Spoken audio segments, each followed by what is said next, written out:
Bienvenue dans notre série consacrée à la norme ISO 9001, version 2015 évidemment. Le but de cette série est de procurer une connaissance de base de la norme afin de l'appliquer avec intelligence, souplesse, créativité et pour en tirer profit.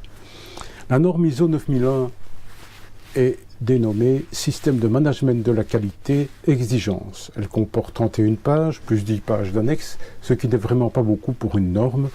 Ce n'est pas difficile à lire, mais attention, c'est subtil et chaque terme, pourrait-on dire, est pesé comme sur une balance de pharmacien. Pour aborder cette norme de façon plus ludique, j'ai procédé à un comptage des mots qui se trouvent dans la norme et je les ai mis dans un nuage de mots.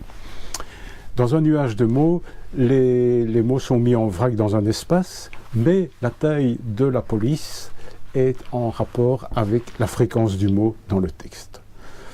Je me propose d'épingler quelques-uns de ces mots, pas nécessairement les plus courants, mais ceux qui peuvent être déterminants dans le cadre d'une certification et qui se cachent dans le nuage. Cependant, commençons par le terme qui vient le plus facilement à la vue, c'est le terme de exigence. C'est lui qui est un peu le poids lourd de tous ces termes, et c'est quand même lui qui va piloter le reste de notre approche de la norme. Exigence ne doit pas être pris dans le sens commun lorsque l'on dit « Ah, vous savez, les clients sont de plus en plus exigeants ». Non, c'est un terme technique. Et pour l'approcher, prenons un exemple. Supposons que vous soyez un fabricant de châssis en PVC et que vous décidez de faire un folder à être distribué en non adressé sur votre région. Vous parlez dans votre folder de vos châssis, il y a un cadre en acier pour assurer sa rigidité. Il y a une très bonne, les chambres sont étudiées pour avoir une très bonne isolation thermique et phonique. Les ouvrants sont en double joint, etc., etc. Vous annoncez votre service qui est la pose par vos propres équipes. Vous lancez votre folder, un client est intéressé, vous vous rendez chez lui, vous procédez au mesurage, vous rentrez au bureau et avec votre logiciel spécialisé, vous faites le calcul, vous lui envoyez une offre, le client est séduit, le contrat est signé, le marché est conclu. L'exigence naît de cette signature du contrat. L'exigence est devenue l'offre est devenue une exigence client par rapport aux caractéristiques du produit et du service qui sont associés. Exigence est un terme d'ailleurs qui vient du latin ex agere, agere qui est aller, pousser, ex au-delà, en dehors. Et ça a acquis la signification de examiner, juger, considérer avec soin et réclamer en vertu d'un droit.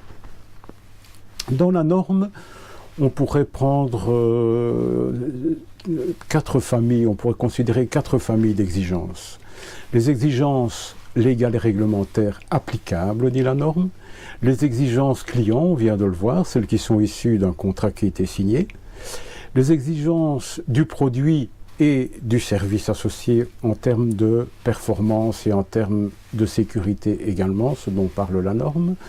Et les exigences propres à la norme dans le cas où vous visez une certification. Ces exigences propres à la norme concernent l'approche par les risques, les informations documentées, la propriété des clients, la traçabilité de mesures, etc.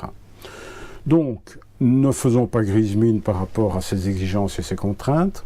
Il y a des exigences incontournables qui sont les exigences légales et réglementaires, les exigences du client, en vertu du contrat signé, et il y a les exigences volontaires dans le cadre où vous choisissez la certification, de procéder à une certification. Ces exigences, c'est du bon sens, c'est de la bonne gestion.